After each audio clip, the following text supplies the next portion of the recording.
Zee 24 तास एक पाऊल पुढे. अखेर रिटेल एफडीआयला लोकसभेत मंजुरी मिळाली आहे. रिटेल एफडीआय विरोधातला भाजपने ठेवलेला प्रस्ताव लोकसभेत फेटाळला गेला आहे. एफडीआयच्या समर्थनार्थ 253 मतं तर एफडीआयच्या विरोधात 218 मतं पडली आहेत. लोकसभेत सरकार पास झालं असलं तरी राज्यसभेत सरकारची खरी कसोटी लागणार आहे.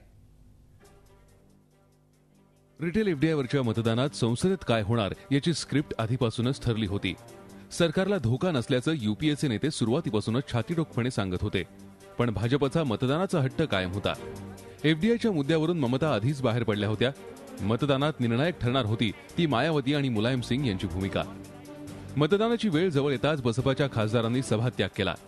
एफडीआयला विरोध करत असल्याचं मुलायम सिंगनी म्हटलं असलं तरी ज्यावेळी मतदानाची वेळ आली त्यावेळी समाजवादी पक्षाच्या खासदारांनीही बसपा पाठोपाठ सभात्याग केला.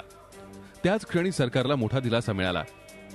5 करोड़ खुदरा व्यापारी बर्बाद हो गया, 5 करोड़, और इससे किसान भी 20 करोड़ किसान की जनसंख्या है, उनके पूरी की पूरी परिवारों से उन सब की उपेक्षा की गई, इनको बर्बाद करने की नीति बनाई है. एफडीआई पूरी की पूरी विदेशों के दबाव की नीति है और इसलिए समाजवादी पार्टी ने बहिष्कार किया है. हाउस का एक बार अप्रूवल हो जाए तो निश्चित रूप से हमें विश्वास है कि इस नीति को हम आगे लेकर जाएंगे और इसका जनता को फायदा होगा. मतदान झालं तरी एफडीआय विरोधातला प्रस्ताव फेटाळला जाईल याचा अंदाज विरोधकांनाही होता. पण मतदानात सरशी झाली असली तरी एफडीआयला बहुसंख्येनं राजकीय पक्षांचा विरोध आहे हे दाखवून देण्याची संधी या निमित्तानं साधली. स्पष्ट हो गया कि ये सरकार अल्पमत में है. ये लगातार तीसरी बार हुआ है जब ये सरकार लोकसभा में अपना साधारण बहुमत भी जुटा नहीं सकी. अब केवल चुनाव में ही इन लोगों को जनता जवाब देगी.